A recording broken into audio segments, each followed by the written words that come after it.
Hola a todos, bienvenidos una vez más a Comiding, el podcast donde construimos un libro de recetas a través de historias e inspiración.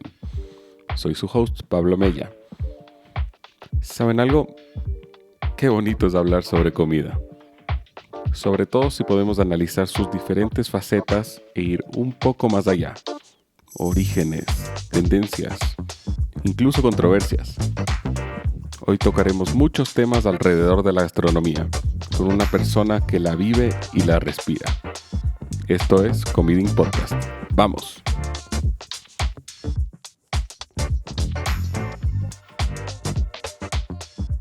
Bienvenidos una vez más a Comiding. Hoy vamos a tener una entrevista bastante divertida y completa, diría yo. Me acompaña una persona que está metida de lleno en la gastronomía desde distintos ángulos, con una perspectiva muy interesante sobre todo lo que rodea este mundo que tanto queremos. Se encuentra conmigo Ana Carolina Maldonado, a quien seguro conocen por al menos una de sus cuantas habilidades. Anaka es chef, tiene un blog de comida muy interesante llamado La Comilona, es decana de la Facultad de Hospitalidad y Gestión Ambiental de la UID, creadora de la revista gastronómica Muyuyo, e incluso pueden escucharla en la radio todas las semanas. Y hoy, por supuesto, mi invitada en Comiding. Anaka, qué gustazo que me acompañes. Pablo, querido, qué gusto estar aquí contigo y con todos los que nos escuchan. Más bien, gracias. Qué privilegio el mío. No, privilegio el mío porque espero uno que no me haya faltado nada de lo que haces. Ahí está todo lo que hago. Por ahí salen un par de cosas más. Bien.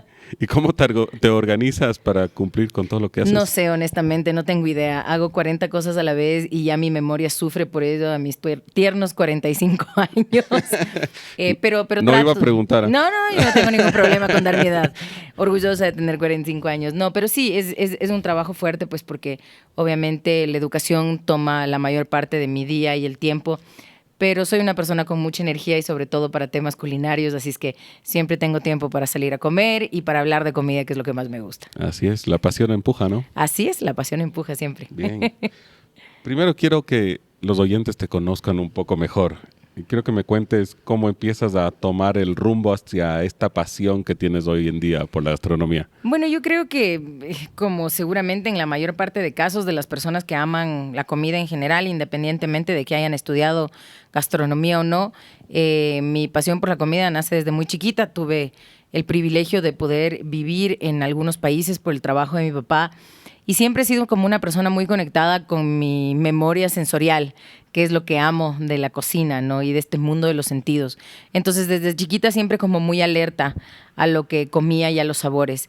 Y eso, conforme yo iba creciendo, estaba como muy dentro de mi casa. Mi mamá era una cocinera fantástica y mi papá, por la vida de diplomático que tenía y que teníamos los tres, pues siempre estaba en diferentes eventos sociales y diferentes cosas que me fueron formando, digamos, en el área del buen comer y el buen beber, ¿no? Y eventualmente cuando ya tuve que elegir una carrera, de hecho primero elegí la psicología, que también es otra de mis pasiones, pero eventualmente me di cuenta que quería expresarme de otra forma y que era por medio de la comida. Y así me enrumbé dentro de la gastronomía y estudiar gastronomía. Pero a ver, entonces es verdad que los diplomáticos comen bien. Bueno, sí, o sea, sí, definitivamente se come bien. Creo que lo lindo de ese tipo de vida es que estás expuesto a muchas culturas y eso siempre nos va a enriquecer a todos los seres humanos, ¿no? Así sea que vayamos a algún lugar de vacaciones o que tengamos la ventaja de vivir en un país y conocer como más de cerca cómo come esa cultura. Y la comida siempre es el reflejo de cómo funciona una sociedad. Entonces, me siento súper privilegiada haber tenido eso y claro, pues comí muchas cosas en el camino. ¿En qué países estuviste? Estuve en República Checa de muy chiquita, justo en los 80s, en la época del comunismo. Y después pasamos de Israel, ahí tuve como mi formación primaria. De ahí vinimos al Ecuador y de ahí me fui a Perú.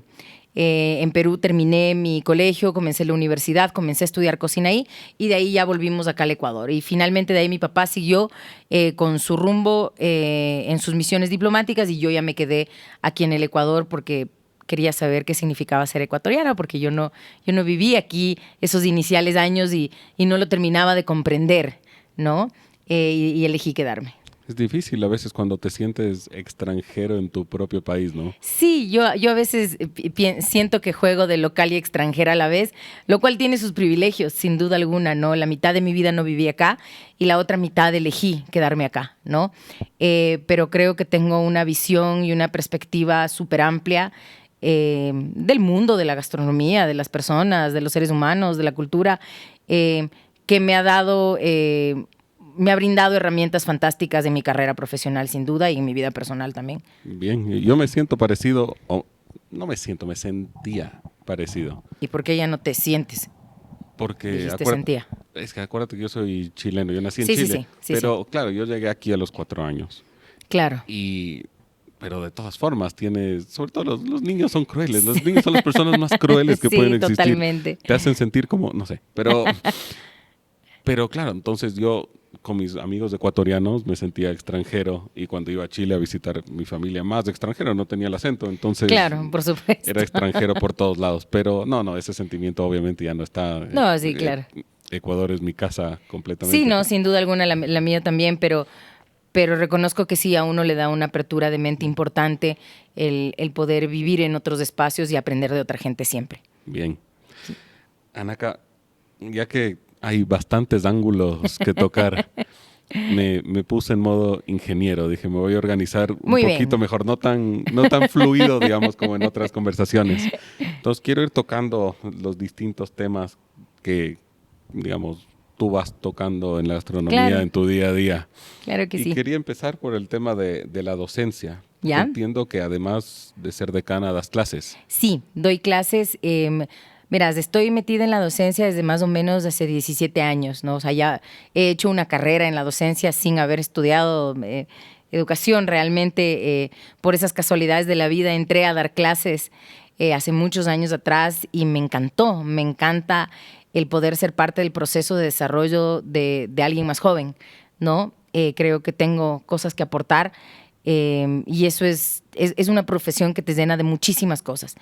Entonces, siempre di clases, ya sea de clases técnicas de cocina como tal, o clases que abarcaban más temas culturales dentro de la cocina, que también era un poco mi área de expertise por haber vivido en otros países. Y así fue escalando, fui trabajando en diferentes universidades. Antes de la UID, en la UDLA estuve y ahí hice como una mini carrera, porque ahí estuve 6 años.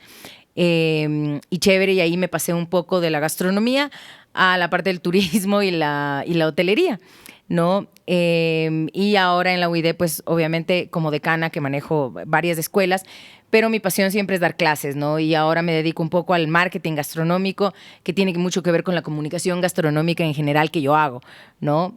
Por ahí ya hice una maestría, ahorita estoy haciendo otra también, entonces siempre relacionados a los temas de comunicación, que de alguna forma se me ha venido natural en la vida, porque me encanta hablar de comida.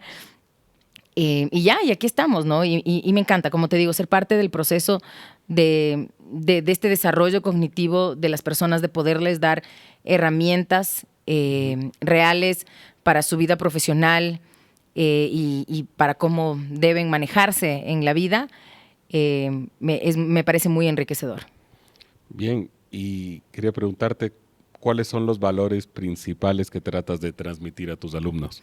Pucha, la primera, la credibilidad y la ética, que en un mundo en el que nos manejan las redes, eso es súper difícil y era algo de lo que tú y yo hemos conversado en algún punto, ¿no?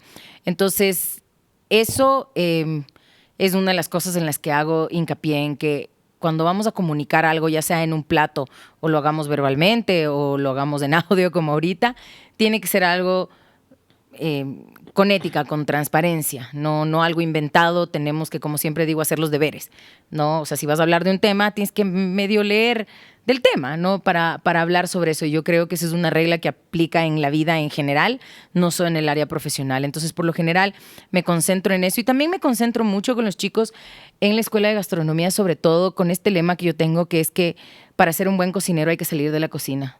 Ya la gastronomía es mucho más que solo lo que servimos en un plato. Ese es el resultado final de un trabajo, de un esfuerzo enorme de muchísimas personas, no solo los cocineros que hicieron ese plato, ¿no?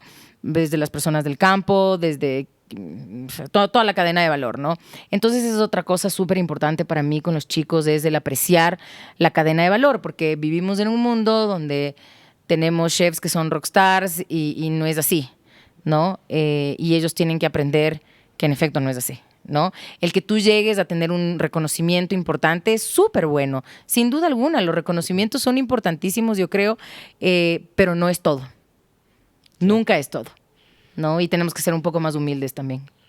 ¿Y tú crees que el perfil del alumno que va ingresando a estudiar gastronomía, hospitalidad, ha ido cambiando justamente porque lo he escuchado no solo de ti, de muchas personas, que la gente está empezando, los jóvenes están empezando a estudiar gastronomía justamente por esas razones equivocadas, por la fama, el glamour que supuestamente tiene la profesión, sí, que es para unos pocos en realidad, ¿no? Sí, a ver, nuestra profesión no es fácil porque es una profesión donde tienes que tener una dinámica física y mental importante, ¿no? Un aguante realmente. Y eso no es para todos, ¿no? Como ninguna carrera es para todos, ¿ya? Yo creo que los chicos a veces se dejan llevar en efecto por este como mundo más brillante que les hemos pintado todos, ¿ah? Eso es real, todos tenemos como una responsabilidad en esto. Y sí, los chicos muchas veces entran por las razones equivocadas y en el camino se dan cuenta que tal vez esto no era lo que yo quería o yo pensé que iba a ser más fácil. Ahora, también hay una cosa, ¿no? Que hay esta sensación dentro de nuestra sociedad que es totalmente errada de que un negocio de alimentos y bebidas es un negocio fácil y rápido y bajo ninguna circunstancia lo es. Preguntémosle a cualquier financiero, te va a decir es uno de los negocios con más riesgo financiero que existe porque hay demasiadas cosas que pueden salir mal, ¿no? Entonces hay esa percepción de que porque comemos, entonces es más fácil, ¿ya?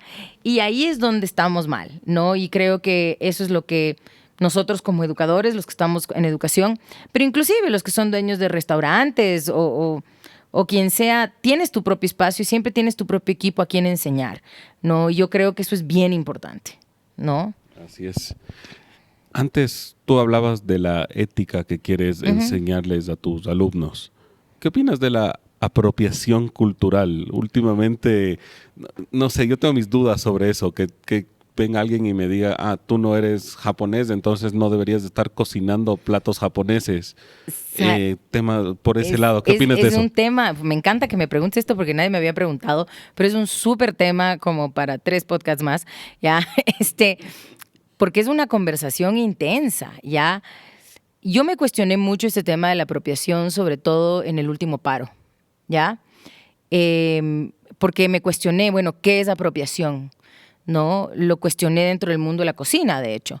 Ya a veces hay ciertos discursos que yo digo, ¿serán apropiación o realmente no serán apropiación? ¿No? Entonces, lo que entendí leyendo un poco más sobre apropiación en estos últimos meses, a raíz de que me dio la duda, es que apropiación lo estoy entendiendo como cuando yo utilizo la imagen o una cultura específica para mi beneficio comercial, ¿ya? Entonces, si tú mañana te pones un restaurante de cocina japonesa porque te fuiste a Japón y te enseñaron a cocinar cocina japonesa, me parece fantástico. No te estás apropiando la cultura, te estás apropiando de un tipo de cocina específico. Si mañana te vistes como japonés, te voy a decir, bueno, Pablo, tal vez te estás apropiando de una cultura que en efecto no es tuya, pero es distinto si simplemente pones un negocio, porque lo único que estás haciendo es, más bien, respetando y haciendo una reverencia a un tipo de cocina específica, ¿ya? Es como si mañana, me voy a inventar, un español se ponga un restaurante de comida ecuatoriana en Madrid. Por supuesto que lo puede hacer y no creo que se está apropiando bajo ninguna circunstancia, pero creo que la apropiación real, que no creo que está bien, viene con más cosas, ¿no? Vestimenta es una de ellas, ¿sí? En el mundo de la moda se habla muchísimo de esto y es súper interesante escuchar esas conversaciones. El mundo de la moda y la cocina tienen mucho que ver, aunque parecieran distantes. Y creo que es súper importante. Yo siempre he criticado muchas veces cuando siento que todo el mundo se envuelve en la bandera y piensa que solo eso es lo valioso, ¿ya? Y yo no creo que es así. Yo creo que el Ecuador es un país fantástico, un país a nivel culinario tan rico y que tenemos que aprender más sobre él, sobre nuestras culturas, sobre nuestra diversidad. Pero si mañana yo me quiero poner un restaurante mexicano porque me gusta la cocina mexicana y soy hábil, todo bien. ¿Cuál es el problema? Exactamente, ¿cuál es el problema? No soy menos cocinera por no haber hecho algo ecuatoriano, perdón. Y eso no significa que yo desmerezca mi comida. Ya, yo creo que el tema de la comida es un tema de gustos, ¿no? Yo creo que lo que siempre hay que aprovechar en cualquier espacio donde uno esté, sea en su propio país o en el extranjero, es que uses el producto local y aproveches de ese producto local. Y tampoco soy menos si soy ecuatoriano. Exacto. Y cocino comida mexicana. Exacto. Y me esfuerzo, la estudio. Por supuesto. Y no soy menos que un mexicano que la hace tampoco. Exactamente, ¿no? Yo creo que hay espacio para todos, ¿no? Entonces, claro, el tema de la apropiación tiene muchas aristas, por eso te decía que creo que es una conversación que podemos tener como 3 podcasts más. Bien. Pero es un punto súper interesante, ¿no? Podríamos hilar un poquito más fino inclusive, pero creo que es algo de lo que se tiene que comenzar a hablar, porque no lo hablamos. No lo hablamos, pero y hay muchas concepciones erróneas al respecto. Así es, muchísimas. totalmente, ¿no? Todo el tema que pasó con Bon Appetit, que empezaron... Claro, qué chistoso que lo digas, porque hoy día vimos Bon Appetit como caso de estudio en la universidad, Bien. en mi clase de marketing. Justamente por lo interesante que es ese caso de estudio y que tiene que ver con apropiación. Además, y cómo se ha vuelto a reinventar la revista. Es una revista que yo sigo desde que yo era estudiante y que me encanta. Y cuando pasó todo lo que pasó, me conflictuó. O sea, yo ya estaba lista para devolver la suscripción, porque yo tengo suscripción y la revista me llega en físico a la casa. Yo tengo el libro de recetas de Molly Bass ahí arriba. No, sí. Molly Bass es lo máximo.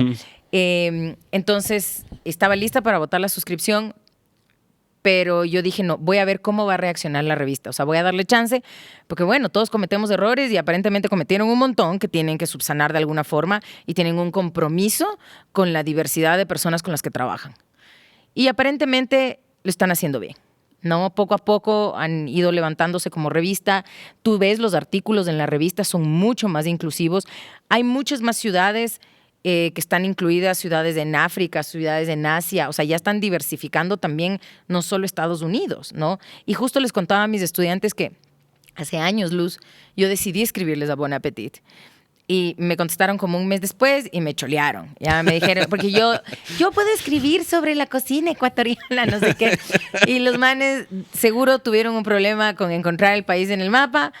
Y me dijeron, ve, no tenemos tiempo ahorita porque en esa época era Lima, Buenos Aires y Ciudad de México, ¿ya? Entonces ya dije, bueno, ya me cholearon, no hay nada que yo pueda hacer. Pero ahora que veo y que me llega la revista mensualmente y que la leo y que veo lo que están haciendo, veo mucho más diversidad, entonces creo que me voy a lanzar al ruedo y voy a escribirles otra vez, a ver si me hacen caso, por ahí tengo suerte, ¿no? Sería un honor, pues ojalá. ¿Y cuáles, tocando esos temas, son las nuevas tendencias en la gastronomía y en la hospitalidad que están tomando un rol más importante en el currículum de los alumnos? A ver, las tendencias siempre van a ser redes, ¿no? Los chicos, justo ahora hablábamos con algunos chefs y, pucha, cómo quisiéramos que lean más, ¿no? Libros, ¿no? No solo un post, y ahorita ya los posts también ya casi ni leen porque TikTok se tomó el mundo, ¿no? Y claro, al final del día, si yo te quiero transmitir mi experiencia culinaria o mi experiencia de viaje o de hotel o de lo que sea, en un video logro transmitir mucho más de la experiencia que lo que necesariamente lo hago en texto, ¿no?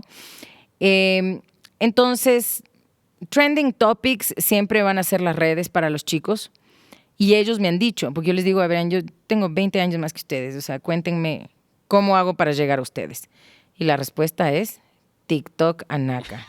Yo quiero llorar un poco, pero yo también tengo que ponerme en onda, porque esa es una nueva forma de enseñar. También. Hay que entender el valor de eso. Hay que entender el valor de eso. O sea, más allá de darme contra las paredes, de que no lean o lo que sea, y tampoco son todos, tengo que entender que tengo que yo también entender cuál es el trending topic de hoy, ¿no? Hay un montón de trending topics que son irrelevantes realmente, que es solo el show de redes, ¿ya? La pasta de feta. Claro, sí, exacto. O sea, hay un montón de cosas que realmente...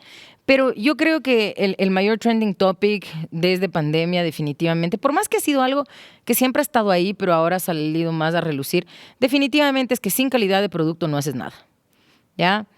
Puedes hacer cocina como muy sencilla o cocina súper moderna y elaborada, pero sin producto decente no pasa nada, ¿ya? O sea, así de simple y sencillo. Entonces tienes que aprender sobre producto, ¿no? Y para aprender sobre producto tienes que probar. Esa es otra cosa que es difícil, ¿no? Muchas veces las personas en general, no solo los chicos jóvenes, solo miran redes y piensan que ya saben. No, pues eso no es suficiente, tienes que probar, ¿no? Lo que sea, pero tienes que probar. Porque ahí recién tu cerebro y tus sentidos te van a dar diferentes mensajes y te van a decir, ah, sí, qué rico, ¿no? Qué feo, qué sé yo. ¿Ya? Entonces, tienes que probar. Pero yo creo que, en fin, trending topics de este año, por lo menos, ha sido volver a ciertos productos. Los hongos están súper de moda. Las leches vegetales les llamamos, pero no deberíamos llamarles leches vegetales. Ahora hay leche de papa. Sí, en los países nórdicos se está comenzando a hacer, es loquísimo, pero me pareció una súper idea, ¿no? Porque también hay esta tendencia de buscar alimentos más allá de la proteína animal, ¿no? Más allá de que seas animalista o no, pero la realidad es que también teniendo animales para consumo humano hay mucho tema de emisiones de gas y hay un impacto climático real, ¿no? Entonces se buscan alternativas y yo creo que esa creatividad en buscar alternativas es importante, ¿no? Ningún extremo es bueno, esa es mi opinión personal, ¿ya? Pero ahorita vivimos en un mundo de extremos, no vivimos en un mundo muy balanceado que digamos, Para ¿no? nada. Entonces es complicado, pero bueno, esas tendencias así como sueltas, el volver un poco a las raíces, ¿no? E inclusive la comida, la alta cocina, con sus técnicas modernas y todo, cada vez se vuelve más sencilla en sus productos. Yo creo que los cocineros que tienen más éxito son los que siguen esta filosofía de menos es más. Ya en vez de tratar de poner 40 cosas en tu plato, pones 3, 4 bien hechas porque entendiste la armonía de esos 2 que 3 ingredientes. Y eso es todo lo que necesitas. No necesitas más. Así es. Y con ese mensaje es momento para una pausa. Seguimos después de un pequeño mensaje con la entrevista con Anaka Maldonado. Muchas gracias por escuchar hasta aquí. Los invito a seguirme en Instagram en @comeding.pod para que no se pierdan de nada de lo que se viene.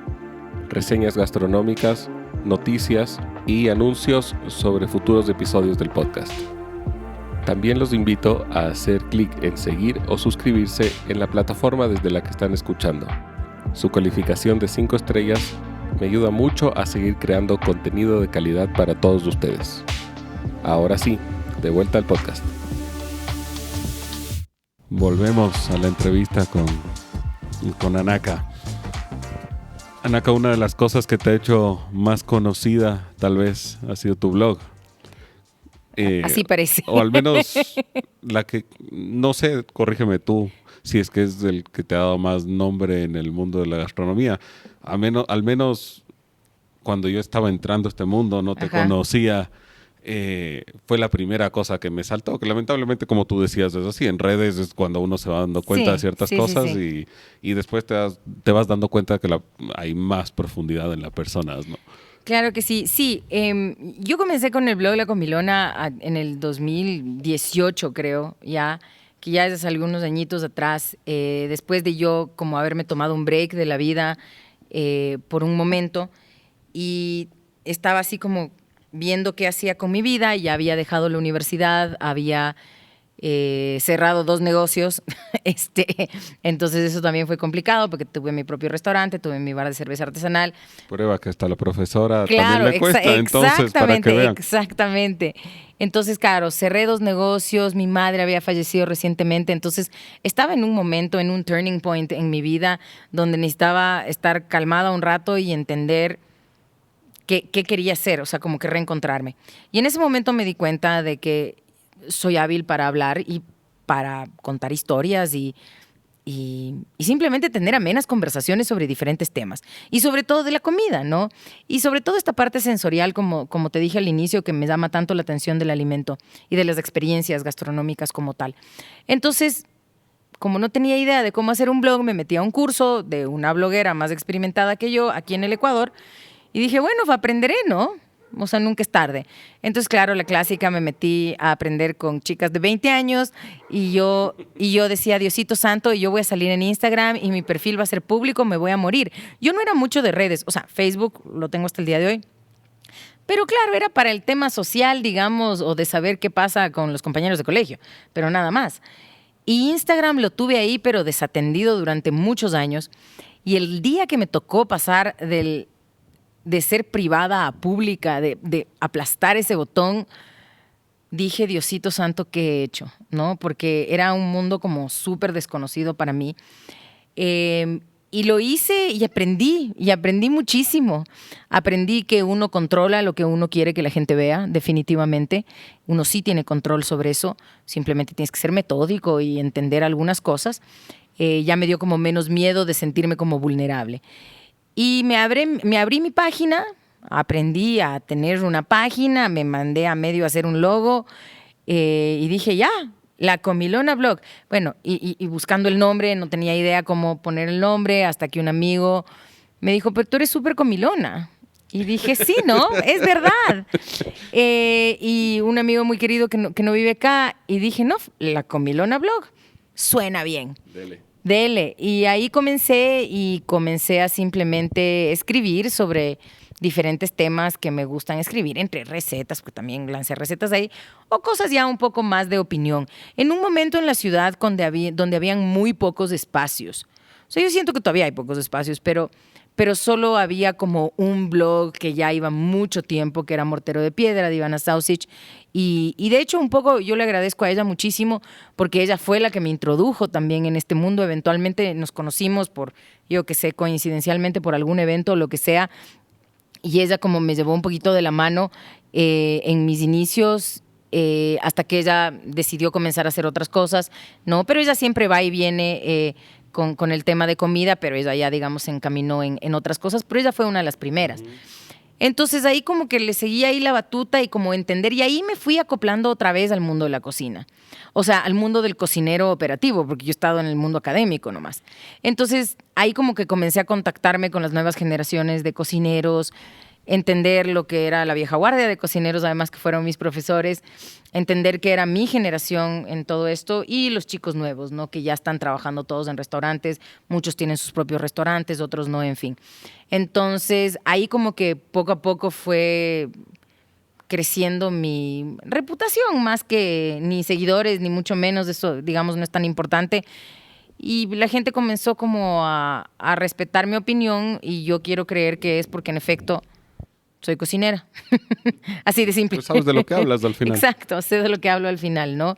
Entonces creo que por ahí va y creo que sí. No, después pasé a Muyuyo, pero que ya es otra cosa porque eso lo hago con mi socia. Ya no soy yo, Anaca Maldonado, como el personaje, ¿no? Sino ya es una estructura editorial de verdad. Mi blog, yo escribo lo que me da la gana y listo. Así es. Y ya vamos a tocar el tema de Muyuyo, pero ya que tocaste el tema, ya que hablaste de esto... Perdón por saltarme el guión. No, al contrario, pero ya que hablaste del tema, hace un tiempo hablaba con una persona que no estaba segura si lanzarse a comunicar sobre una de sus pasiones, que es la gastronomía, ¿no? ¿Cuál es, según tu punto de vista, el valor agregado que pueden entregar personas que no se han desarrollado en este mundo necesariamente? Ajá, claro que sí. Como yo. Yo quiero pensar que también alguien valora mi opinión, por más de que no claro que sí, no, claro que sí. Y al mismo tiempo, ¿cuáles son los riesgos de que gente como yo, otras personas que no tienen el estudio o la formación, tengan esa plataforma? A ver, yo siempre he creído que todos tenemos derecho a opinar y todas nuestras opiniones son valiosas, ¿ya? Cualquier cosa que opinemos sobre cualquier tema, lo importante es que sepamos de qué estamos hablando. O sea, si no sabes de qué estás hablando, mejor no opines en cualquier tema. Entonces, para cualquier persona que le guste el buen comer y el buen beber, y qué lindo que se expresen y qué lindo que quieran escribir, a mí eso me parece increíble. Lo único que siempre digo es, por favor, hagan los deberes, ¿no? O sea, y siempre entendamos que cuando vamos a hablar de comida o de una experiencia, va mucho más allá de si me gusta o no me gusta. Ya hay un raciocinio técnico detrás de un montón de cosas de comida y de bebidas porque puede ser que me guste o no me guste, pero tengo que ver si realmente están bien hechas o no, porque ese es el verdadero valor, ¿ya? Yo siempre estoy en este constante juego de consumidora cocinera, ¿ya? Porque yo sé lo que pasa detrás del mesón de la cocina, como también sé qué pasa adelante en la mesa. Y digamos, estos años obviamente me he dedicado mucho más a ser consumidora, ¿ya? Pero soy una consumidora que sabe, ¿no es cierto?, que técnicamente esto tenía que ser así. Y si no está así, pues más allá de que me guste o no me guste, tendría que haber estado así. Entonces yo creo que una persona que no necesariamente tuvo una formación gastronómica igual puede apreciar y valorar todas esas cosas. Todos tenemos un paladar, ¿no es cierto? Y nuestro paladar es el reflejo de lo que hemos comido toda la vida. Y eso dice muchísimo de nosotros como personas. Y la herramienta está ahí y yo creo que siempre simplemente hay que alimentarla con más conocimiento sobre diferentes temas que tal vez no dominamos, ¿no? Y entender también que si vamos a escribir o vamos a tener espacios gastronómicos, también mirar qué limitaciones vamos a tener o no, tal vez sobre ciertos temas, porque en efecto no tenemos idea, ¿no es cierto? Y tener esa humildad de querer aprender del resto, ¿no? Entonces yo no voy a hablar de construcción porque no tengo la más peregrina idea, ¿ya? Pero me voy a callar y voy a escuchar si alguien habla de eso y si me interesa, ¿no es cierto? Y voy a aprender de eso. Entonces creo que esa es como la mejor forma de navegar este mundo de la comunicación sobre un tema que tal vez no sea la profesión de uno. Es una fina línea. Totalmente. El otro día, bueno, hace unas semanas escuchaba otro podcast que habla sobre los gigantes de la tecnología y hablaba, una de las temporadas era sobre Facebook y las consecuencias no esperadas sobre darle una voz a la gente. Y como, claro, el ethos de Facebook, ahora Meta, dice, si es que yo le doy la libertad de darle al mundo una voz, una plataforma, se van a crear comunidades, la gente se va a expandir, va a llegar a lugares a donde nunca pensó que iba a llegar. Pero al mismo tiempo ellos nunca pensaron, tal vez, o no planearon que no toda la gente va a ir con la buena intención del mundo. Exactamente, y justo eso te iba a decir. Ese es el tema. Yo puedo hacerme cargo de mis palabras y de mi pensamiento y de lo que yo escribo o digo. Y puede ser que tú opines lo mismo o no, y todo bien, respetable. Pero si yo voy y escribo un artículo específico sobre un tema, y te voy a dar un ejemplo. Yo escribí un artículo en Muyuyo que se llama El chimborazo de arroz, ¿ya? Que era un poco una crítica a lo mal que comemos y el exceso de carbohidratos en nuestra dieta y este tema cultural que tenemos en Ecuador de asociar cantidad con calidad, que es totalmente errado. Y un par de personas me cayeron. Y todo bien, no todo el mundo le tiene que gustar lo que yo escribo o puede opinar distinto. Pero yo me hago cargo de mis palabras, ¿no es cierto?, y del research detrás de lo que estoy hablando, porque di estadísticas de nutrición, o sea, no es cuestión así nomás de opinar. Pero llega un punto en que si llegas de forma masiva, y yo no llego como Facebook, ¿no es cierto?, pero si llegas a una forma tan masiva como Facebook, o inclusive personas que tienen mucho más seguidores de lo que puede tener una, tú no te puedes hacer cargo. Tú tienes una responsabilidad cuando comunicas, pero no te puedes hacer cargo de las acciones del resto. De eso sí, no puedes ni debes, ¿ya? Entonces, por eso, en mi caso particular, yo muchas veces, y esto se me ha criticado, algunos colegas cocineros me han criticado y me han dicho, siempre escribes cosas bonitas, ¿ya? Y yo les digo, a ver, verán, sí, si a mí me va mal en un restaurante, porque millones de veces me ha ido mal, ¿ya?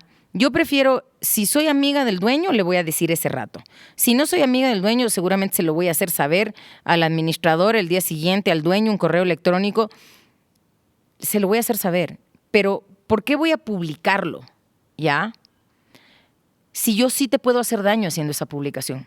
Porque si uno tiene una influencia importante sobre un grupo de gente, mi opinión va a ser valorada y después la otra persona va a decir, sí, a mí también me fue pésimo, y después, y es una vaina contagiosa que le puede hacer daño a un negocio por algo que tal vez fue un mal día que nos pasa a todos, ¿ya?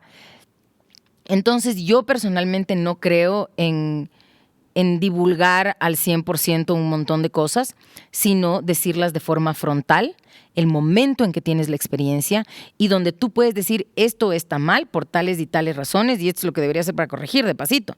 ¿Ya? Porque no puede ser que yo estoy pagando por un servicio y tú me estás dando, qué sé yo, cualquier cosa. ¿Ya?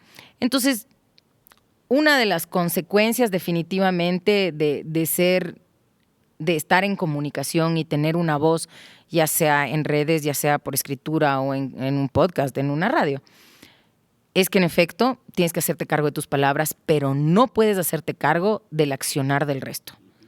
Y eso es el tema de las redes, ¿no? O sea, Twitter es el perfecto ejemplo de ello, ¿no? Esa red es una matanza. ¿Ya? Mitad de insultos entre todo el mundo. De todos, no hay un respeto, no hay nada. Y eso también me lleva un poco a decir que mucha gente en el tema gastronómico confunde esto de la crítica. Ya, que yo vaya a un lugar y diga si está bien o mal, no es criticar, es tener una opinión sobre una experiencia. ¿Ya? Y esto lo hemos hablado contigo, el ser crítico gastronómico implica que tú estudiaste para escribir crítica gastronómica porque es un género periodístico y tienes que aprender a escribir. Yo no hago crítica, yo escribo reseñas.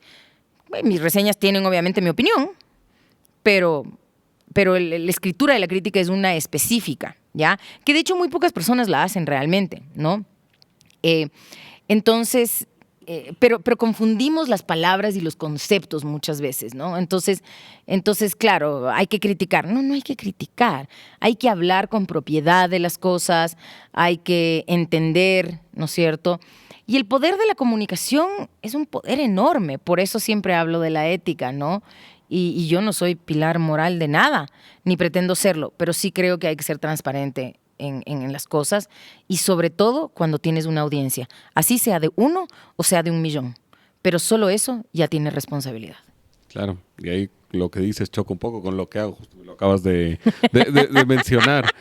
Y está bien, o sea, está bien, como tú dices, que no todo el mundo va a pensar como así es, tú piensas. Sí, totalmente. Y por más de que, digamos, podamos discrepar en alguna u otra cosa, al final... que existe ese respeto, que existe esa moral, exacto, siempre tiene que estar. Eso, exacto, estar en la cancha del respeto y después todo va saliendo al final. Yo en las reseñas que he hecho, la verdad me he encontrado con una respuesta muy positiva de parte de los que la reciben. Así es. Que me parece importante. Y es lo eso que es lo más importante al final del día. Me refuerza en que algo estaré haciendo bien. No, sin duda alguna. Y eso es importantísimo porque tú te tomas la molestia de tener esta comunicación directa. Tú no tienes pelos en la lengua. Nos conocemos poco tiempo, pero he salido a comer contigo. Sé cómo es, ¿no? Y yo creo que eso es importante, ¿no? Siempre en el marco de respeto, de decir que está bien, que no estuvo bien, porque a fin de cuentas estoy pagando por la experiencia como consumidor, ¿no? Y yo quiero que al local X, Y, Z le vaya bien, ¿no? Porque no solo porque yo quiero seguir yendo a comer, sino porque quiero que genuinamente le vaya bien, porque creo que hay mercado para todos. Y creo que la gente tiene que aprender a diversificar en su comida, ¿no? Y es mucho más valiosa esa reseña que una en TripAdvisor de alguien que salió enojado por alguna cosa en particular, que le pone 1 estrella de 5 porque tenía mucho culantro. Sí, exacto. Exacto, o sea, es exacto. Es que lo que la gente no entiende es que esto de medir el tema culinario o la experiencia gastronómica con la estrellita o con lo que sea, como bien me dices de TripAdvisor. Claro, si al señor no le gustó, si no le gusta el culantro y es comida con culantro, entonces estamos fritos, ¿ya? Pero esa 1 estrella sí puede hacer que ese restaurante, que es fantástico, esté en un ranking más bajo, solo porque a alguien no le gustó el culantro, ¿ya? El tema de la comida es subjetiva, no es tan blanco y negro, hay harto gris, ¿ya? En lo que sí creo que es blanco y negro son las técnicas. Ya, definitivamente, no como en todo. Lo que dijimos la otra vez, no es subjetivo, o sea, una salsa a ti te gusta o a mí no me gusta. Si es más salada, más dulce, pero en fin. si viene fría, no sin está la bien. Consistencia adecuada. Entonces, hay cosas que son técnica, que son blanco y negro. Pero el resto es un espacio gris subjetivo súper amplio porque la cocina es como el arte, ¿ya? O sea, Picasso no es que me mata, pero Matisse me encanta. Ya, ahí está. ¿Me entiendes? Entonces, el alimento y la experiencia gastronómica es similar. Así es. Y ahora sí, vamos con Muyuyo.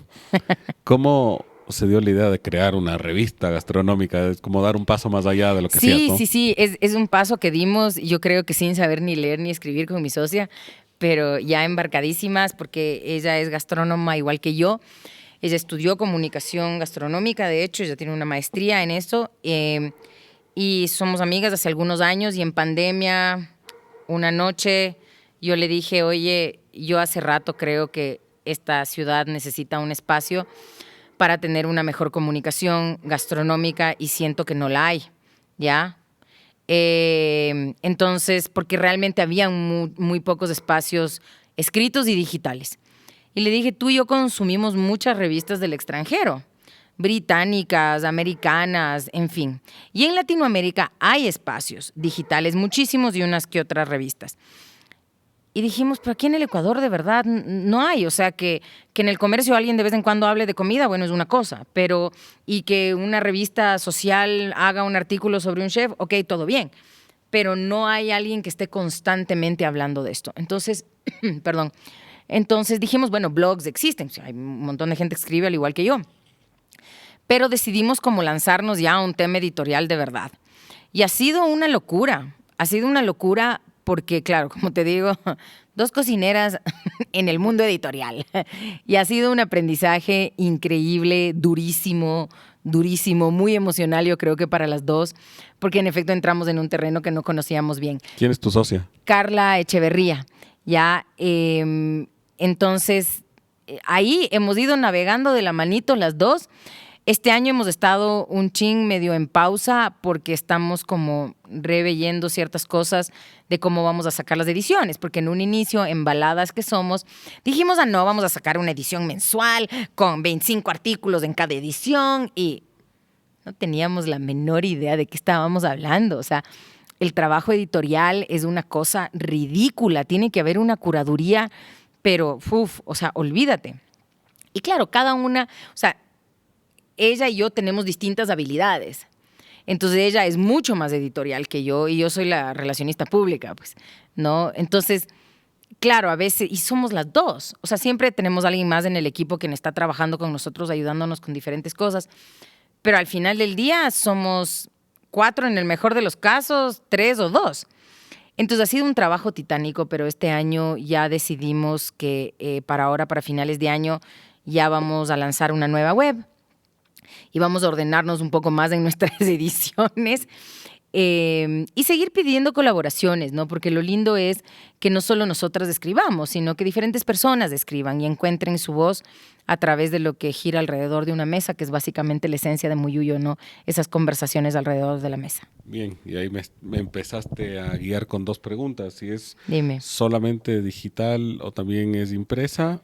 Uno. Solamente digital al momento. Nuestro sueño dorado es poder hacer una impresa en algún momento, porque hacer impreso en esta ciudad es complicado.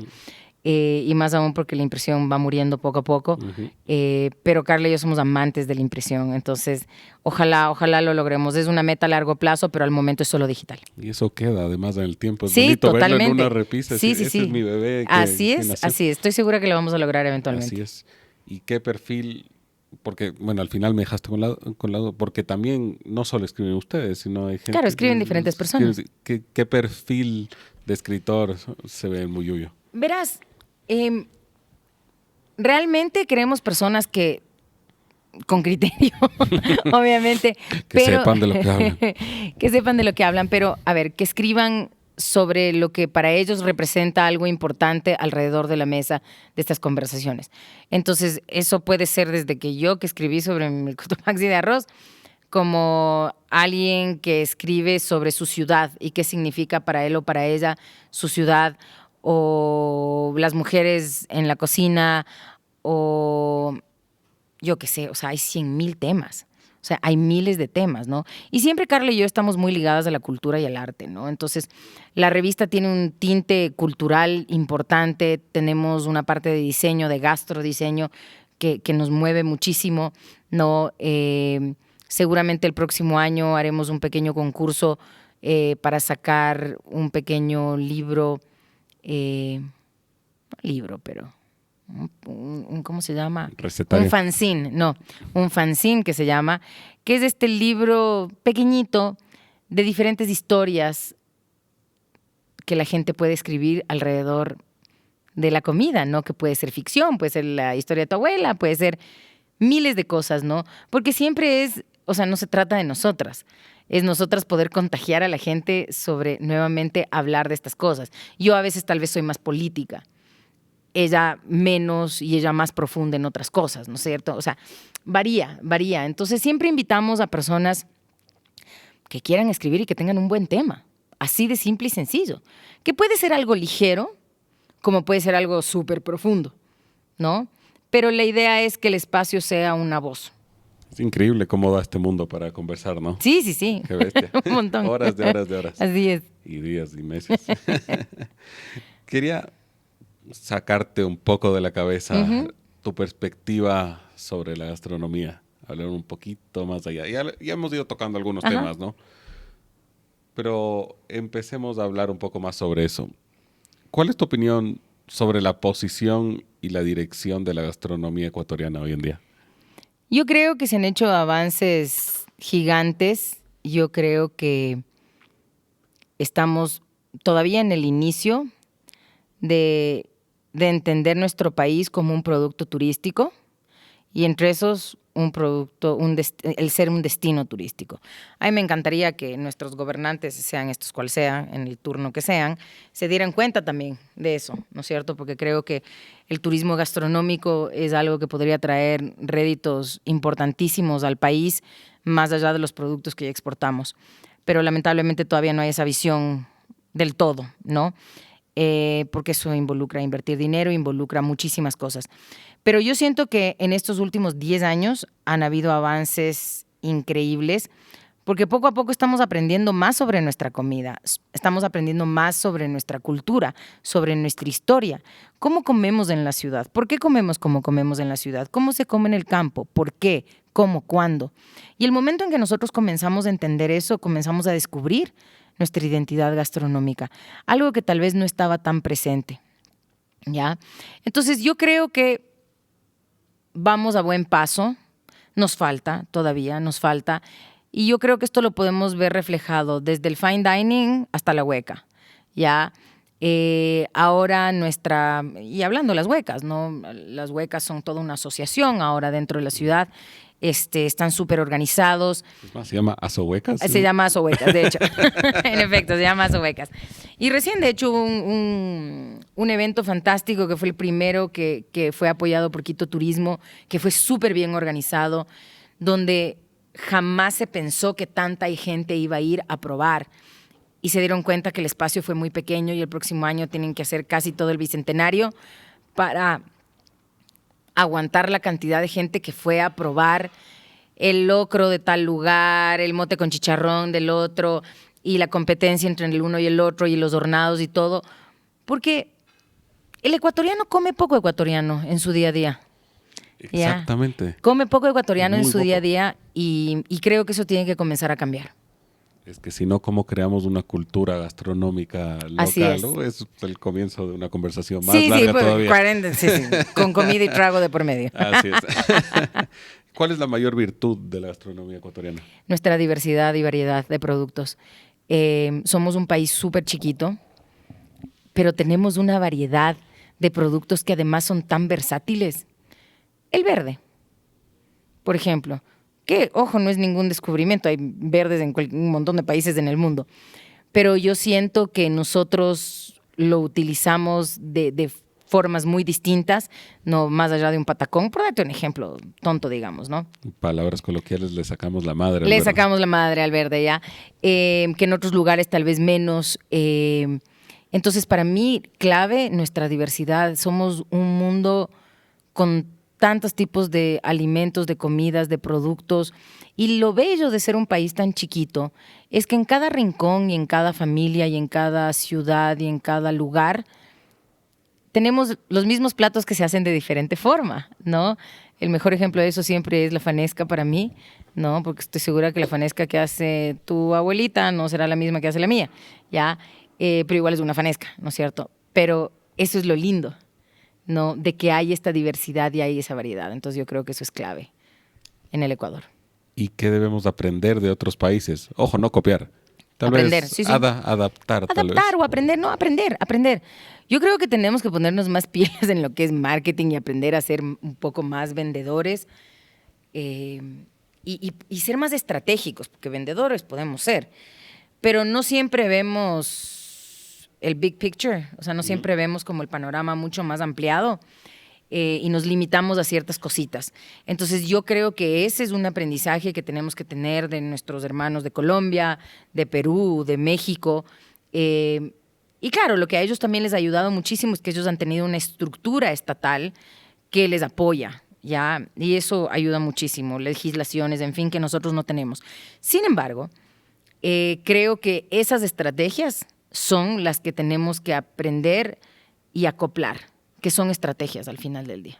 Porque para allá iba, porque por tu posición como comunicadora, docente, creo que has tenido un ángulo único para tener la oportunidad de participar en múltiples espacios donde se ha intentado generar una política pública, una estrategia general respecto a la promoción de la gastronomía, creo que sea a nivel gobierno, a nivel municipal, etcétera. Y hablándote desde muy afuera, a veces la sensación está de que esa estrategia simplemente no existe, ¿no? Y ojo que no es por ti, porque Sí, no, o sea, por al supuesto. final a uno lo pueden invitar a opinar, pero los que gestionan son ellos y ellos hacen con sus recursos lo que quieren, ¿no? Exacto. Entonces, ¿cuál es esa estrategia que existe hoy en día por parte del sector público y hacia dónde tenemos que ir? A ver, yo creo que ahora, o yo lo he podido visibilizar un poco más, que dentro del sector público sí hay ciertas cosas que se están comenzando a hacer. Las rueditas están comenzando a girar, ¿ya? Y va a tomar un poco más de tiempo y seguramente serán otras administraciones, otros líderes, en fin. Pero ya están comenzando a girar y ya tenemos a nivel municipio una intención real de dejar un par de cosas como legislación para que venga quien venga, ¿no es cierto? Siempre se hagan ciertas cosas, ¿no? Perdón. Lo ideal sería tener una revisión del reglamento actual de alimentos y bebidas que tenemos dentro de la ciudad de Quito. Puedo hablar por Quito porque no sé cómo funciona en Guayaquil, honestamente. Que tiene que ser pulida porque no está como debe estar, no ha contemplado un montón de cosas. Y después de la pandemia todo cambió y eso es una realidad, ¿no? En tema de regulaciones, ¿no? Ahora hay deliveries que regular, ¿no? Mucho más fuertes que antes, ¿no? Entonces creo que hay que comenzar por ahí, por ese reglamento. Ese reglamento lo maneja el Ministerio de Turismo y también el Estado debería delinear de mejor forma cuál es la función del Ministerio de Turismo, cuál es la función del Ministerio de Producción, ¿ya? Porque dentro del Ministerio de Producción tenemos a ProEcuador, que maneja todo lo que es imagen externa. El Ministerio de Turismo no maneja imagen, pero tiene que manejar también algunas otras cosas, entonces se vuelve confuso.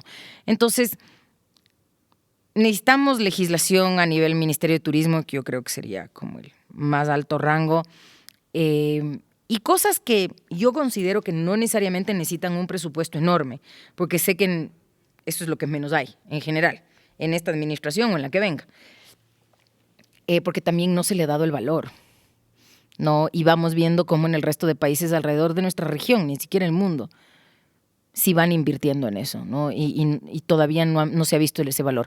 Pero la empresa privada sí ha comenzado a ver ese valor. Entonces, entre estos ambos lados comienzas a ver ciertas cositas que se pueden hacer, ¿no? Pero en ese aspecto nos falta y nos falta lejos todavía. Así es.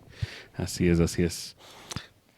Cuéntame un poco rápidamente de tu presencia en la radio también. Lo de la radio fue una linda casualidad. Yo siempre he querido hacer radio, me encanta la radio, porque ya les he dicho 1000 veces, me encanta hablar, como se nota en la gráfica. Y nada, me llamaron un día de FM Mundo para el programa de Carol Novoa, Un Mundo de Cabeza, a hablar sobre la comida afrodisíaca, nunca me voy a olvidar. en diciembre del 2019. Puntualmente. Puntualmente. Y es chévere porque el programa de Carol tiene una particularidad, que todos los días ella tiene como un panel de expertos que manejan diferentes temas. Y el viernes hablas de deportes, de comida y de sexualidad. ¿Ya? Entonces es como el buen trío de viernes. ¿Ya? Claro, es el día más relajado, me imagino. Es el día más relajado y es chévere, ¿no? Y Carol cree mucho en que las personas que estén dentro de su programa sean realmente profesionales en el tema.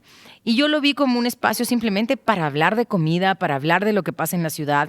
Y FM Mundo es una gran radio, el programa de Carol también, son muy generosos en el espacio como tal. Entonces, yo qué sé, si hubo un evento de algo, puedo hablar de eso sin preocuparme mucho de temas de marcas ni nada. Porque son muy generosos, o sea, la información prima, ¿no? Y eso es lo que quieren que llegue a su audiencia. Entonces, chévere, entonces ahí sigo todavía súper contenta. Los viernes es un programa pues súper divertido y súper relajado, porque como te digo, hablamos de fútbol, hablamos de sexualidad y hablamos de comida, entonces así como el súper trío. Bien. Anaka, ¿qué o quién te inspira? Un montón de personas. No puedo decir que una persona me inspira. Me inspira a vivir. Yo soy de esas personas que tiene este high natural. Entonces siempre encuentro inspiración en todo. Soy una persona que tiene mucha energía. Entonces, me inspiran las personas que salen de su zona de confort. Me inspiran las personas que luchan todos los días por lo que quieran hacer. Grande o chiquito, no me importa. Pero la gente luchadora me inspira, ¿no? Hombres o mujeres, hagan lo que hagan. Pero esa es como mi fuente de energía del día a día para lo que yo hago, lo que yo quiero transmitir. Bien. ¿Y qué te trae el futuro? ¿Qué me trae el futuro? No tengo idea. ¿Sincera? Así, no tengo idea. El futuro es incierto, pero sé que de ley voy a estar en comunicación. Mi sueño dorado es tener un programa en la radio yo de 1 hora para hablar solo de comida. Ese sería como un sueño específico. Me encantaría volver a la cocina, ya. No sé si teniendo un restaurante propio o no sé todavía, pero estoy otra vez como volviendo a esa idea. Extraño mucho la cocina. Extraño esa dinámica. Estoy un poco cansada ya a estas alturas del partido, pero y eso requiere de esfuerzo físico, pero es algo que por ahí me aventuraría. Pero sí tengo vislumbrada mi vejez, verás, que es que yo te conté en algún punto que yo hice una maestría en España para ser terapeuta, porque hago cocina terapia. Y eso lo hice pensando en mi futuro. ¿No? En mi futuro de vejez, en el que me encanta nutrirme de las personas y me encanta cómo la mesa tiene esta capacidad súper sanadora de hacer que la gente hable de sus emociones y de sus experiencias bonitas, tristes, en fin. Entonces ese sería como mi futuro vejez. Pero así la más cercana, pues definitivamente continuar dando clases, que es algo que me mueve muchísimo. Seguir con más hincapié el tema de la comunicación, hay mucho que decir, entonces yo creo que me van a ver en comunicación algunos años todavía. Bien. No, si nos ponemos a hablar de cocinaterapia nos sí, olvídate, 3 podcasts más. Nos da para 10 episodios de esto. Así es. Fue difícil comprimirlo en un solo episodio. Anaka, quería contarte un poco sobre el propósito de ser de este podcast. Por favor, cuéntame. Porque mi sueño es escribir un libro de recetas. ¡Qué lindo! Bonito. Hermoso. Bonito. Y para ello estoy buscando inspiración de los principales actores del mundo latinoamericano, maravilloso, culinario latinoamericano. ¿Ya? Entonces, en cada episodio, le pido a las personas que entrevisto que me reten a cocinar con un ingrediente o una técnica. Que te retemos a cocinar con un ingrediente o una técnica. Y claro, entonces ese plato termina en el libro de recetas mencionando obviamente a la persona que me dio la inspiración para hacerlo. ¡Wow! Y se vuelve un tema pregunta colaborativo. Más complicada! Hazlo, Ceci. Piensa un ingrediente que te llame mucho. Por favor, que no sea cuy. No. Ya a mí yo no soy amiga del cuy, así es que cuy no va a ser jamás. Pese a que yo soy una persona amante de lo salado y poco amante de lo dulce, pero me vino a la mente 2 cosas. El problema es que no eran ingredientes. No pasa nada. Lo mío es el comfort food, ya esa cocina que te abraza. Me encanta el fine dining, ¿no? Yo soy ávida consumidora de la alta cocina, pero la cocina que te abraza es lo mío, ¿no? Entonces soy de cocciones lentas, ¿no es cierto? Podría pensar en una manzana, porque eso me lleva a un pie, a un montón de cosas, y creo que esa es una de mis cosas favoritas, a nivel dulce. Y a nivel, ¿sabes qué? A nivel sal, te dijera dos cosas, dos ingredientes. Papa y cerdo. Cerdo, papa, manzana. Sí, se pueden hacer bastantes cosas con puedes eso. combinar las tres, puedes hacer lo que quieras, ¿ya? Pero esos son me como... diste la imagen del cerdito con la manzana en la boca. Pero esos tres ingredientes, sea por separado o juntos, o como sea, me llevan a mí a un lugar bonito, digamos, ¿no? De esa cocina que te abraza. Bonito. Puede ser al revés, puede ser un postre con tocino. ¿Quién Exacto. sabe? ¿Quién sabe? Hay que ser creativo. Ahí tienes que ponerte creativo. Ahí te lo dejo a ti. Muy bien. Anaka, qué gustazo que me hayas podido acompañar. No, Gracias. feliz de hacerlo, Pablo. Ha sido un gustazo conversar contigo. Así es que feliz, vuelvo cuando quieras. Muy bien. Gracias por la enriquecedora conversación, por tu tiempo. Por favor, cuéntale a la gente dónde puede encontrarte. Claro que sí. Ya saben, siempre en La Comilona Blog, en Instagram, Facebook, hasta Twitter, por más que no contribuyó mucho. Y en Muyuyo S, que es la página de Muyuyo. Entonces ahí me encuentran siempre. Ahí me pueden escribir en Instagram, siempre contesto. Soy yo la que contesto además, así es que con gusto. Bien. ¿Y en la radio cuándo te escuchan? Y en la radio me pueden escuchar en FM Mundo, en el programa El Mundo de Cabeza de Carol Novoa, todos los viernes de 4 a 6. Muy bien. Me queda perfecto volviendo de la oficina. Sí, te queda perfecto. Bien. Te queda perfecto. Muchas gracias, Anaka. Gracias a ti, Pablo. Muchísimas gracias. Chao. Gracias a Ana Carolina Maldonado por acompañarme y por supuesto a todos los que se han dado el tiempo de escuchar hasta aquí.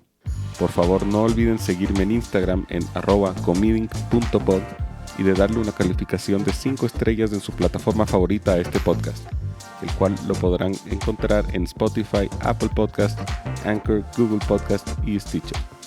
Denle también clic en seguir o suscribirse para que no se pierdan de ningún episodio. Me pueden escribir también con cualquier sugerencia al correo comidincpodcast@gmail.com. Les dejo toda la información en la descripción del podcast. Gracias por estar aquí. Los espero en el próximo episodio. Chao.